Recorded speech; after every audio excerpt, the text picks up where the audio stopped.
La Palestine ne remplit pas ces conditions de manière cohérente et unifiée. D'une part, là aussi il faut le rappeler, le territoire est fragmenté, la Cisjordanie d'un côté et la bande de Gaza de l'autre. Ils sont politiquement et administrativement divisés.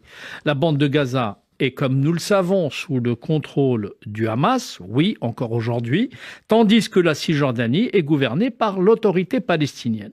D'autre part, aucun gouvernement unique n'exerce de souveraineté sur l'ensemble du territoire revendiqué.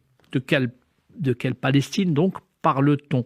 Celle administrée par le Hamas, donc par une organisation terroriste à Gaza, ou celle dirigée par l'autorité palestinienne qui fait véritablement peine à voir. En l'absence de gouvernement effectif et unifié et en dehors d'une négociation qui permettrait de délimiter une fois pour toutes le territoire israélien et le territoire palestinien, il ne peut y avoir de reconnaissance, sinon symbolique, bien sûr. Enfin, reconnaître un État de Palestine, alors que la guerre est en cours, relèverait, je le dis clairement, de l'irresponsabilité. Certaines voix prétendent pourtant qu'une telle reconnaissance serait un pas important vers la paix. Ah, si c'était aussi facile, les partisans d'un tel discours, je vais vous le dire, font preuve d'une extraordinaire immaturité politique. Ils rappellent ce qui, à la veille d'un match de football, vous racontent la rencontre favorable à leur équipe préférée et oublient qu'il y a un adversaire en face.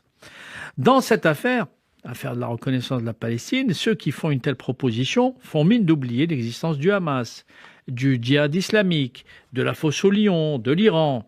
Ils font mine d'oublier qu'il y a encore des otages entre les mains des organisations terroristes palestiniennes.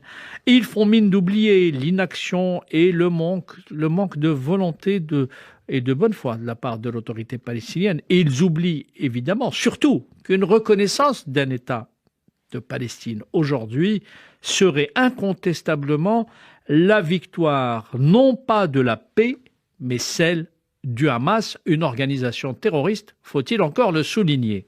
Ce serait même une prime au terrorisme. Imaginez une séquence qui commence avec des attentats le 7 octobre 2023 et qui s'achèverait moins de 2 ans plus tard avec une reconnaissance d'un État de Palestine.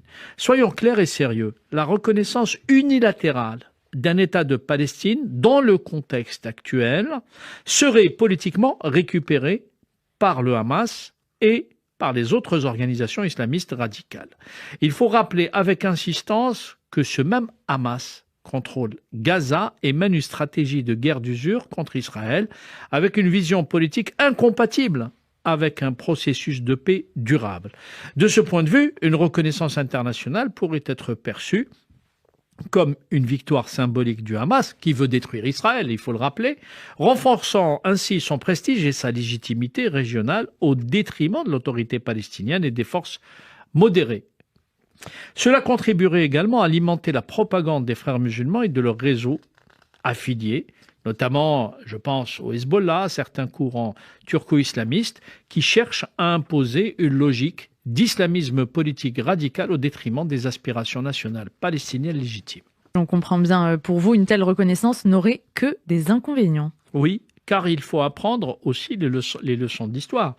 Depuis la déclaration unilatérale d'indépendance palestinienne annoncée en 1988, à Alger d'ailleurs, et les multiples reconnaissances diplomatiques enregistrées depuis, l'on constate qu'au-delà de leur caractère symbolique, ces reconnaissances n'ont eu aucun effet structurant sur la dynamique de paix.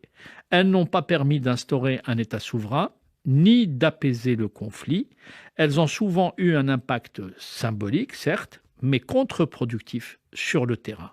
Les reconnaissances hors processus de paix n'ont pas permis de garantir la sécurité d'Israël, ni de garantir des droits politiques réels aux Palestiniens.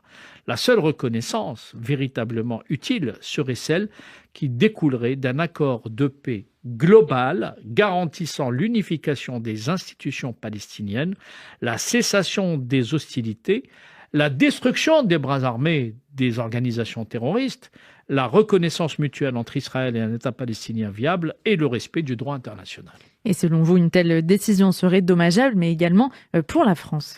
Oui, une telle décision mettrait en péril la doctrine traditionnelle française d'équilibre diplomatique. Il faut rappeler que depuis plusieurs décennies, la diplomatie française repose tout de même sur un équilibre fondamental, le soutien aux droits des Palestiniens à un État, mais dans le cadre d'une solution négociée garantissant la sécurité d'Israël.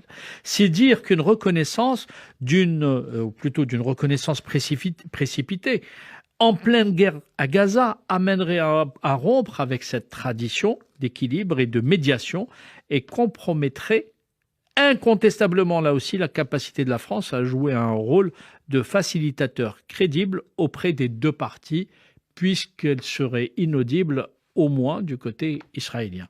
Outre le fait qu'une telle décision pourrait à juste titre être perçue par Israël comme un acte d'hostilité unilatérale, aggravant la défiance réciproque et réduisant l'influence française sur le terrain diplomatique régional.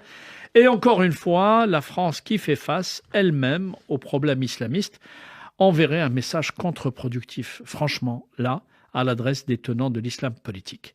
Aujourd'hui, une reconnaissance de l'État de Palestine serait une reconnaissance symbolique du Hamas. Ce serait accorder d'une certaine manière un statut de légitimité aux actions terroristes menées le 7 octobre 2023. Une telle décision sera perçue comme une validation de la stratégie armée et du rejet de tout compromis, nourrissant une dynamique régionale d'hostilité plutôt que de stabilisation.